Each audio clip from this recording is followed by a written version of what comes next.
Welcome back.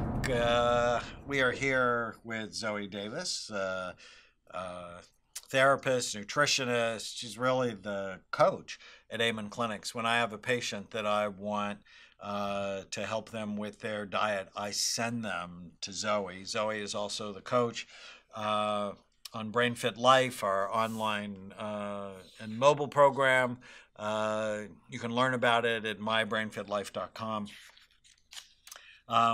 So Zoe, in your training as someone who's interested in mental health and nutrition, when did the gut become an obvious place for us to start working on?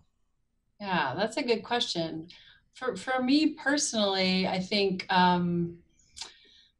it's been a long time coming. I think I've talked about how I grew up in a very strict ballet school, and I saw in my sort of later years how people's lack of eating enough nutrients, because that was strongly encouraged, right, in sort of the ballet world, was contributing to depression, anxiety.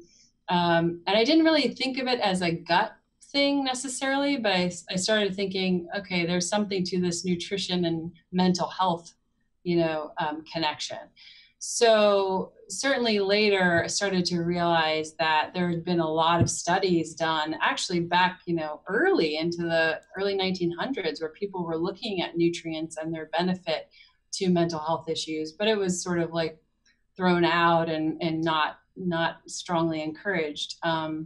So learning about the gut as a second brain has been, probably in the last 5 to 10 years, as it's really been understood and makes common sense, right? That what we take in, and whether it's absorbed or utilized well, or whether we're not taking in enough, really contributes to how our brain is functioning, just like it contributes to how the rest of our body's functioning, right?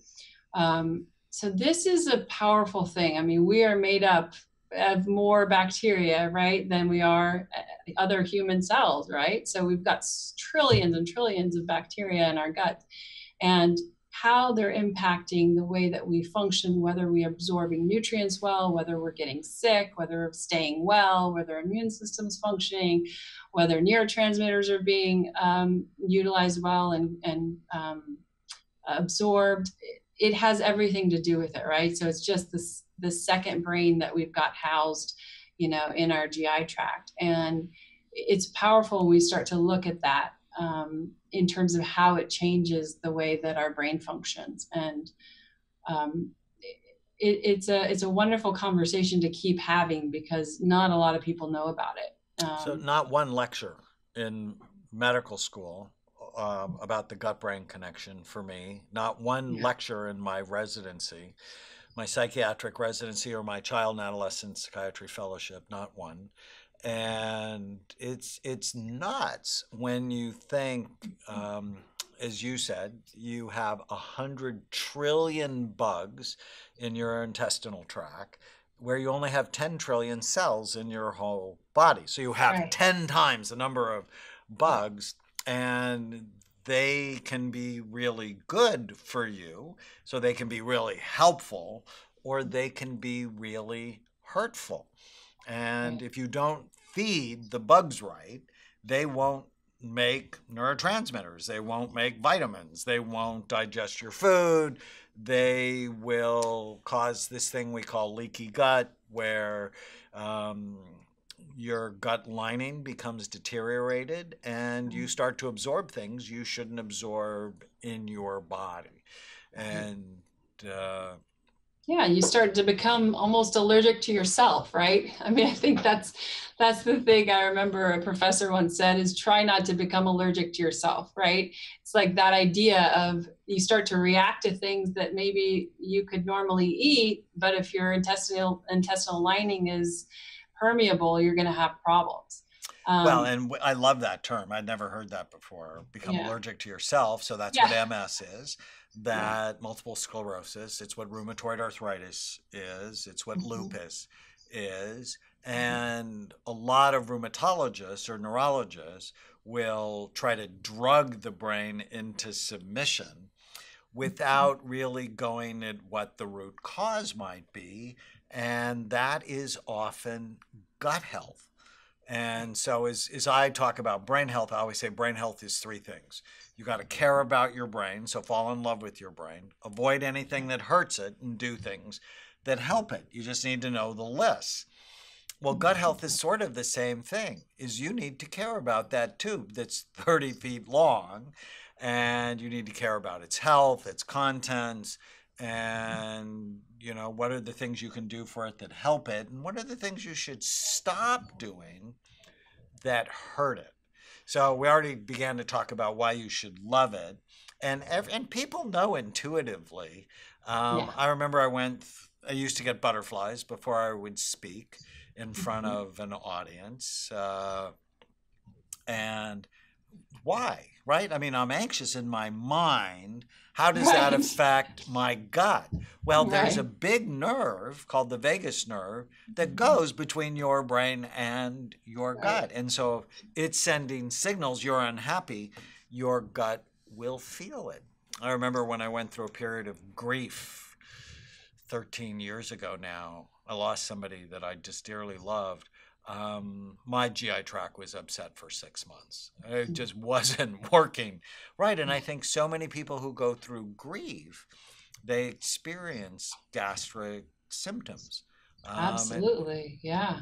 And I think it's a great messenger. I mean, it's a communication tool, like you were just talking about the vagus nerve, but I mean, we are more in touch with and we can feel what's going on in our gut where we can't feel what's going on in our brain, right? And so it's a great if we're willing to listen to it, it's got a lot of information for us. So, people come in and they've got all kinds of issues, constipation or IBS, or, just difficulty absorbing food, or they're upset stomach a lot. And yeah, as you pointed out, you get into what's going on psychologically, emotionally, and there's almost always a connection. And certainly we see the benefit of addressing those two things in concert, right? And again, that speaks to sort of the nourishment overall. It's like, well, okay, yeah, if someone's going through grief or someone's got a lot of anxiety, it's going to impact the way that they're able to even take in food. And certainly the way that they're able to absorb it. And so looking at those two things together is always, I think, more beneficial. so few psychiatrists or therapists have any clue or any training on this. But if you're struggling from anxiety, depression, ADD, and addiction, it's so important to work on gut health. And so let's teach people how to do that. How do you take care of your gut? So, what are the things to do and what are the things to not do? Right. So one of the key things to do is make sure that we're feeding the beneficial bacteria, right? So one of the ways that we can do that through our food is through eating a fiber-rich diet, right? We've got to get the prebiotics in, the food for the beneficial bacteria. We've got to be eating high fiber. So, the US population in general is like we're getting half of what we need in terms of fiber. We really need, 20, 30 grams a day. We're more like 10, 15, right? So we've got to feed the bacteria and keep the beneficial bacteria there to hold space so that we don't end up with the pathogenic bacteria taking over. So that's number one. We've got to make sure we're not taking in pesticides and even artificial sweeteners like sucralose that can act like almost like an antibiotic, right? And kill off some of our beneficial bacteria.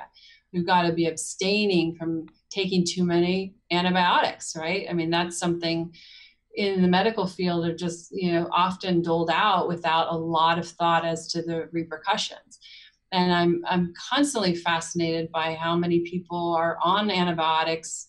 I had a patient recently who had been on antibiotics for 15 years, just every day, and had never been told to take a probiotic, had not been told to incorporate probiotic-rich foods, had not been told to incorporate fiber-rich foods. So, those sort of basic things really make an impact on what's able to thrive in our guts and what's able to, keep from thriving. So prebiotics, which fiber-rich food, Mhm. probiotics, which yes, you can take supplements, and BrainMD makes probiotics. Right. And we made that one specifically because there were a couple of studies showing that it helps support your mood and decrease anxiety. Um, Probiotic foods, Mhm. it's a little bit of a double-edged sword because people think they're eating yogurt, and so they get Dannon yogurt off the grocery store shelf, and it's loaded with artificial dyes and sugar. Right. And it's Right. like, no. I mean, we're Right. sort of not a fan of dairy anyways, and if you're Right. sensitive, Yeah. but kimchi is loaded with healthy probiotics. I don't like kimchi. It's not for me. But I love sauerkraut, and Yeah. sauerkraut is loaded with probiotics. So feeding your gut healthy bacteria is so important for. And then if you've had things that destroyed your gut, like antibiotics, like chronic stress. So, chronic stress as a young person. So, I just saw someone yesterday who was molested physically, emotionally, sexually. It changed her gut health. And Yeah. I just know that it decreases her gut's ability to produce serotonin. It makes it more likely she's going to have leaky gut and so on. So, taking care of the emotional trauma with treatments like EMDR, a specific psychotherapy for trauma, can be really helpful. But then you have to avoid things that hurt your gut and do things that help your gut. Right. And you mentioned probiotics. The other thing, I'm sorry, you mentioned pesticides. Of Mhm. course, what do pesticides do? They kill bugs. And Right. so that's why eating organic is really important when you can. Um, but the other thing people don't talk much about is alcohol. Mhm. And my wife is a nurse. And why do nurses put alcohol on your skin before they give you a To shot? kill bacteria, To kill right? the bugs. Right. And but yet we sort of have this idea that alcohol is a health food and that you should Mhm. have 2 or 3 glasses of red wine a day and somehow that's good for you. It's like sets little forest fires in the gut bacteria. So I'm not a fan of it. Yeah. Yeah. Uh, and a lot of people are almost shamed. Like if you don't drink, you're not really a grown up. Right. And Right. I'm Yeah. like, I'm just not a fan. I mean, if you have Yeah. 1 or 2 glasses a week, it's probably not a problem. If you have 1 or 2 glasses a day, according to a study from Johns Hopkins, you have a smaller brain.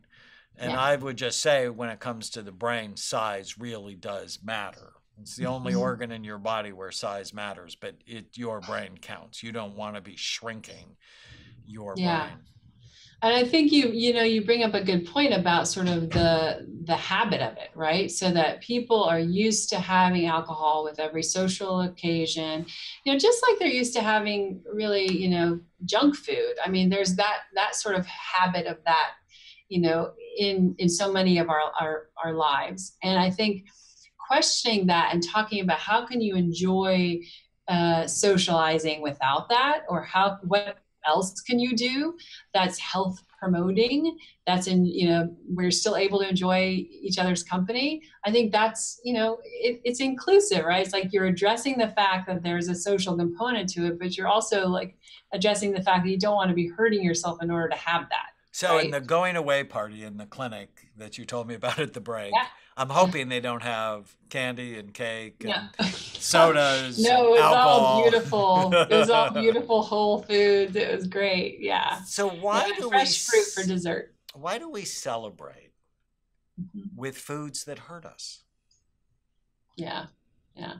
I think it's just because that's what we have been doing. And that is, we haven't thought of it as hurting us, right? We've thought of it as, oh, that's just the recipe I've always made, or that's what my mom's always done, or that's what my grandmother did, or whatever. I don't think we stop to question it. And we don't stop to question what's the real meaning of the celebration, and why would that be taken away if we just transferred the types of foods we're eating or what we're drinking with it. It really doesn't change the content of the connection. But Right. I think people think that it does I mean, somehow. Thanksgiving or birthdays in my house are, I mean, they're celebrations, but with Yeah, things that serve us rather sure. than things that hurt us.